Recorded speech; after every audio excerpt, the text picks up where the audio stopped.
এই মুহূর্তের big breaking news, কত টাকা নিয়েছেন দেব হিসেব দিয়ে এবার তৃণমূল সাংসদকে গ্রেপ্তারির দাবি তুললেন শুভেন্দু।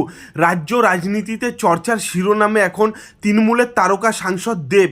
সম্প্রতি বেশ কিছুদিন তার রাজনীতি ছাড়ার জল্পনায় রীতিমতো শোরগোল পড়েছিল। কোনো রকম সেই টানাপোড়েন কাটিয়ে ছন্দে ফেরার পরই ইডির ডাক পেয়েছেন দেব। গরু পাচার মামলায় তৃণমূলের হেভিওয়েট সাংসদকে দিল্লিতে ডেকে পাঠিয়েছে কেন্দ্রীয় গোয়েন্দা সংস্থা ইডি। আর এই ইস্যুতেই এবার ময়দানে নামলেন বিরোধী দলনেতা শুভেন্দু অধিকারী। সরাসরি দেবকে গ্রেপ্তার করা উচিত বলে মন্তব্য করলেন শুভেন্দু। বৃহস্পতিবার সন্দেশখালির উদ্দেশ্যে রওনা দিয়েছিলেন শুভেন্দু।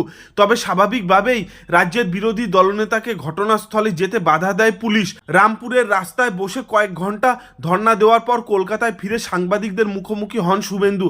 সেখানেই দেবকে নিয়ে বিস্ফোরক দাবি করে শুভেন্দু বলেন, গরু পাচারের টাকা যে দেবের ব্যাংক অ্যাকাউন্টে ঢুকেছে তার প্রমাণও রয়েছে। এদিন জোর গলায় শুভেন্দু বলেন, দেব তো এনামুল হকের কাছ থেকে টাকা নিয়েছে, অ্যাকাউন্টে টাকা নিয়েছে।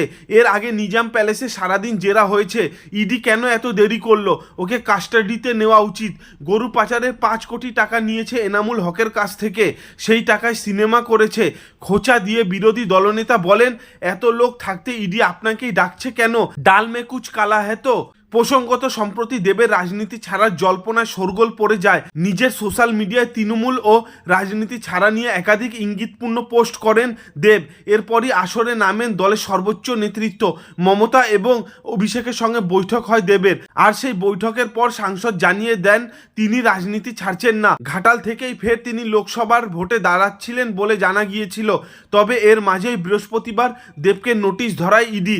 রাজনীতির ছন্দে ফেরার পরই দিল্লিতে তলব করা হয় ঘাটালের তৃণমূল সাংসদ দেবকে।